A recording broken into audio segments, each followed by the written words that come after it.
Assalamualaikum dan selamat petang. Pada hari ini kita di Kemuran Sejahtera Proton Gen 2 memerlukan 2 botol produk zero-carbon. Ini bakal ejen kita di Negeri Sembilan.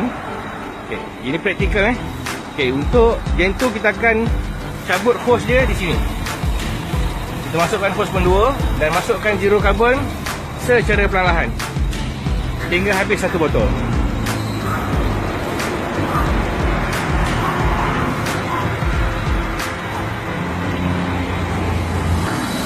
Selesai proses pertama, kita akan terus tekan injak minyak secara perlahan untuk mengeluarkan karbon melalui exhaust system.